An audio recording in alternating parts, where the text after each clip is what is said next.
the side of the tram, or you have any sound video issues, just reach up, grab the red emergency cord, runs along the center of the ceiling of the tram. I will be back to assist you as soon as it is safe to do so.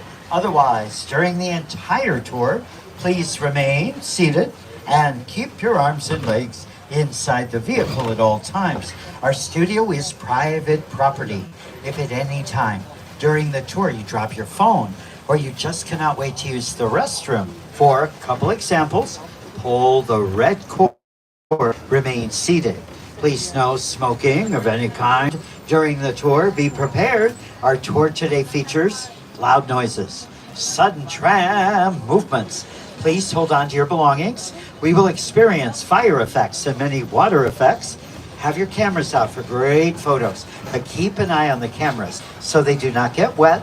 And for your safety and the safety of those sitting around you while on board, please do not use those selfie sticks. That's it for the safety rules. Now we're headed to the front lot first via Universal's movie timeline. Posters representing a few of the thousands of movies we've entertained you with. On the right, coming up, a big billboard for our upcoming new DreamWorks animated film for the whole family, Dogman, in theaters next month, opening January 31st. Well, we need to get going, so this timeline is taking us to the front lot, as I mentioned. Now, on the way to the front lot, we've been seeing posters for movies. We've done great movies. We've also done great television. As we make our turn, over on your right, Fire Station 51. It's named in honor of the popular NBC TV show Emergency, which aired in the 1970s. We salute the firefighters. We so appreciate what they do on a daily basis. Now we're headed first to that front lot where we have the majority of our 36 sound stages. This is where we film indoors. Now the sound stages range in size from 5,000 square feet to over 29,000 square feet. One of the biggest is the first sound stage that you'll see coming up here on the left side, Soundstage 12. That's where Taylor Swift filmed her Me music video. Here's some of the movies that filmed inside Stage 12. Say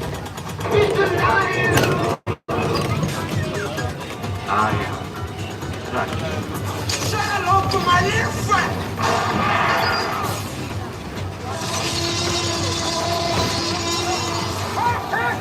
Well, this is an appropriate movie to have this time of year that filmed in 12. Ron Howard's Dr. Seuss's How the Grinch Stole Christmas. Yeah, you might even see the Grinch today at the park. Well, right now, though, we're crossing onto the front lot, and we're going to be between the theme park, which is over here on the right. That's where Super Nintendo World's located. And then we have the studio on the left, where you see the sound stages. You know, the big doors on those sound stages, they're called elephant doors. They're called that because when they're open wide, they're big enough to move an elephant inside or outside the sound stage. If you need an elephant for your production, you notice some foliage, the plants and trees, that's from the greens department. And they're used to decorate a set. The greens department, those folks are artists. They take care of studio sets in the sound stages, out on the back lot, outdoor sets. They take care of the foliage, trees, cool, plants, bushes, flowers at the studio itself, and also in Universal Studios Hollywood. All right, we're going to make a turn. And after we turn, look over on the left side. You see all these production vehicles? This is the base camp for the Universal television series Hacks, streams on Max. Hacks has been filming its 4th season. It's Primetime Emmy winner for Best Comedy Series, Jean Smart, Best Actress in a Comedy Series. Every production has a base camp where you put production vehicles. Trucks hold lighting equipment, sound equipment, props. Trailers could be dressing rooms, wardrobe trailers, makeup trailers. Also on the left, you'll notice Soundstage 14. That's one of 3 stages used for the Peacock streaming series Bel Air, starring Jabari Banks and Ollie Shillington.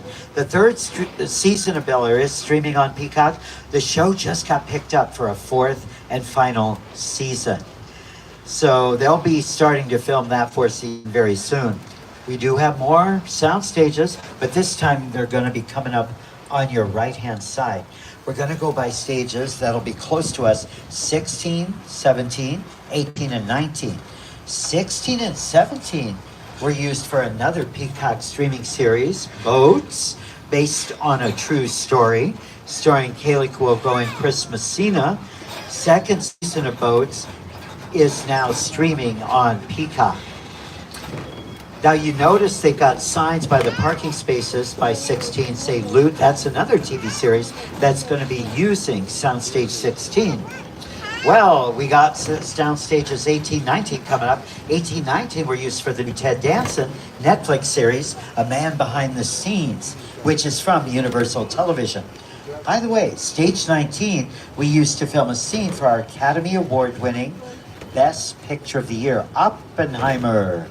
Now, this scene is toward the latter part of the film. It's the Oval Office scene, where Gary Oldman plays President Harry Truman, and Academy Award-winning Best Actor of the Year, Cillian Murphy, is Oppenheimer. Oh, say, look who's up ahead here on the left. Ted. He's excited because he also has a show on Peacock, Ted, executive produced and directed by Seth MacFarlane. They're going to be filming Monday on the backlight in our Metro sets. You'll see how they have it set up.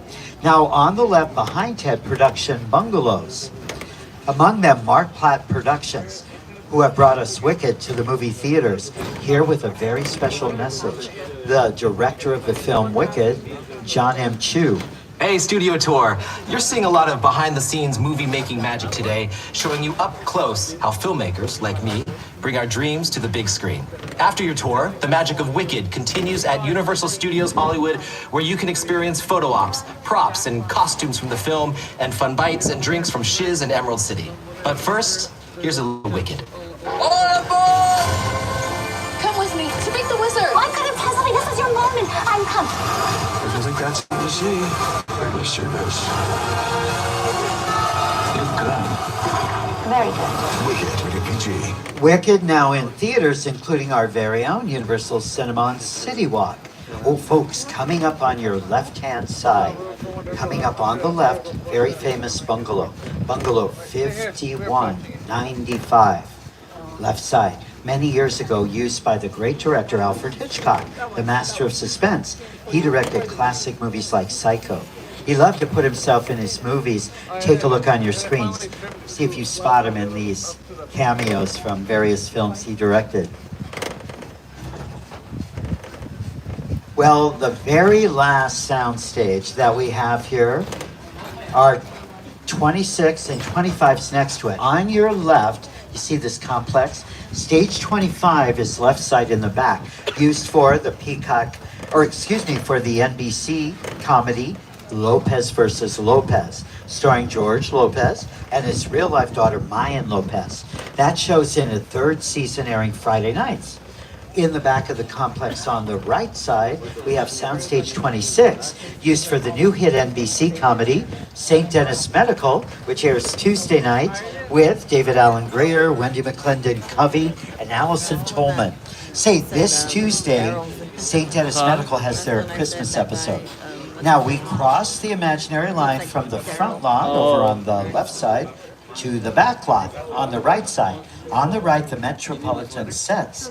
These buildings are facades, the front and the side of the building, but there's really nothing inside or on the back, a facade. This area on the right is going to open up. When it does, look behind you on the right. You'll see how they transform some of the facades into the front of the hospital for St. Denis Medical. Now, you see a tented area with tables and chairs. That's for craft services. This is for Ted. They've set it up pre-production. You get everything ready. Production, you film. Post-production, put your project together. So this will be for Monday when they have the breaks for cast and crew and serve them the meals. The 110 here, right opposite here on the right side, is on Brownstone Street. From Brownstone Street, we're going to bring you into Courthouse Square, better known as Hill Valley, from the Back to the Future films, starring Michael J. Fox and Christopher Lloyd. No duck. So after Damn. we pull into Courthouse, look around, you're thinking, okay, where is the famous Courthouse clock tower facade that I see up on the screen used in Back to the Future? It is here, but it's covered up. Over on your left side, you see the John Hancock School facade. The Courthouse clock tower facade's behind that. Other productions wanted to film in Courthouse Square, but they did not necessarily want the famous Courthouse clock tower facade in their scenes. So by putting another facade over it, other productions can film here. This is set up for the Peacock streaming series Ted.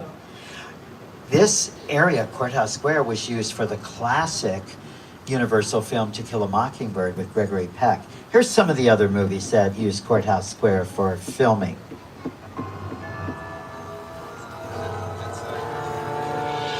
Let's go out. No, deal. You put it right there. Deal.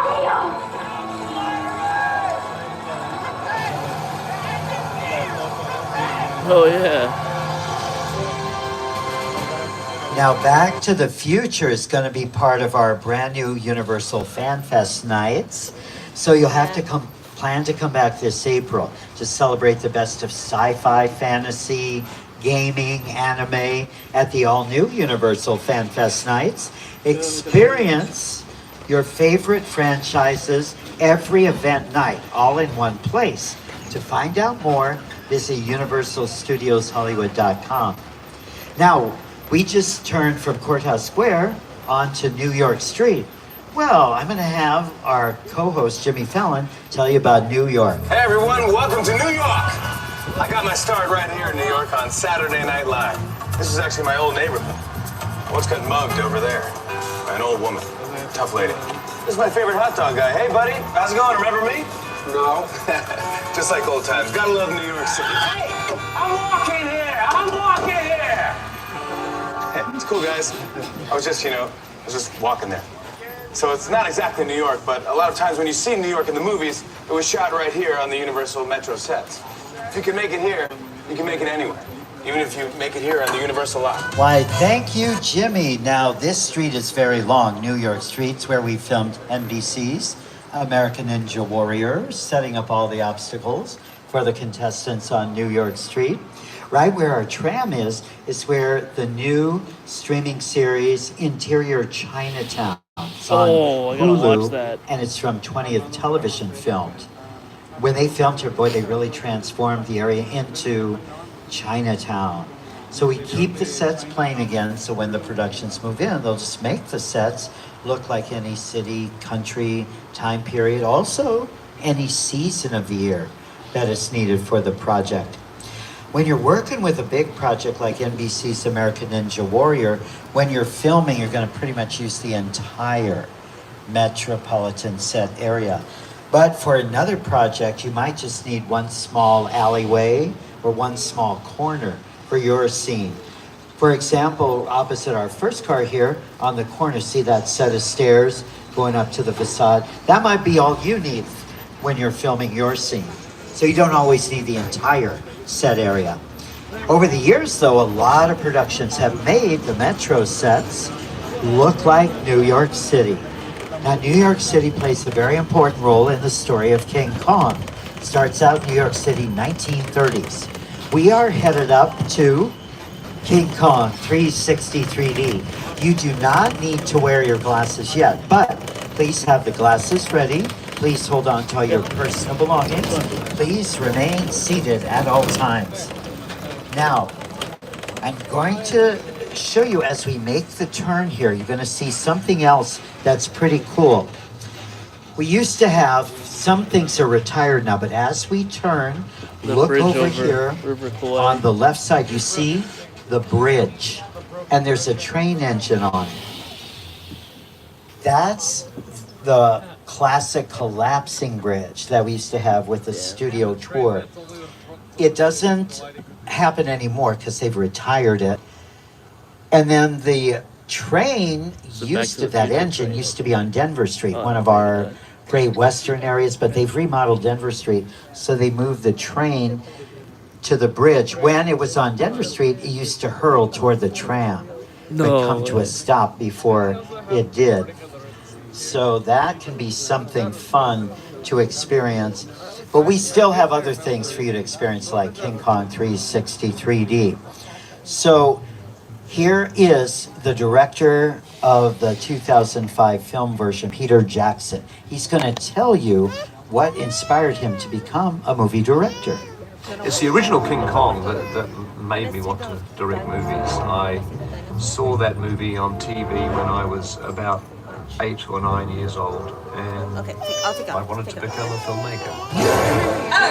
I like films that just take you away from your real life and sweep you up in adventure. Kong literally does that. I mean, you're on board the ship, you're sailing to a lost island, you're encountering monsters. Alright guys, to whoever's watching, Prehistoric it's gonna get real dark for a second. You guys are gonna use my 3D glasses because I've seen this ride quite a number of times, but enjoy. This 3D immersive experience, so you're going to have your glasses ready. Don't put them on yet, but just have them in your hand because we're about to return to Skull Island. Now, let me tell you about this Skull Island. It sits in the middle of the ocean. And sometimes there's these big storms that blow in off the ocean, and they either skirt the island, blow past it, or they sit right on top of the island. We never know for sure what the storm's going to do. If it sits over the island, you don't want to be there because it's heavy winds, heavy rain. So we've just gotten word that there might be a storm in the area of Skull Island. So our driver, Leslie, is on the phone to our ace weather reporter, and he's a host on the Today Show, Al Roker. She's finding out if they can get a sense of what that storm's going to do. It's going to sit on top of the island, or it's going to blow over. We want to make sure you're safe. Safety first. That's the most important. Like I said, you do not want to be on the island if it's sitting over the top of the storm. Heavy rain, heavy wind. Now, the folks that are on the island, well, they don't have cell phones. They don't have tablets. They don't have the internet. They don't have computers. So how do they communicate? On Skull Island, they have a great series of drums that they use. So if you hear the drums beating, that's how they're telling one other side of the island that maybe there's a big storm headed that way. So that's how they're able to communicate. Very clever and very simple way to communicate. Each beat of the drum indicates something different, and they've worked it out like a Morse code. So Leslie just got off the phone to Al Roker, and that storm is going to sit over Skull Island. So we're going to go around the island to make sure that we keep you safe, and we don't want you to be anywhere near that heavy storm. Oh. We will check back later to see if the storm is still over the island or if it's blown over. What? But right now we're going around the island. As you see, it's a pretty big island. So we're going to take you all the way around. Well. The protective glasses, the 3D glasses, you may take off. For now, put them in a safe King spot. Kong is down. Because we may need them later. So thank you very much for doing that. Well, that sucks. We're almost around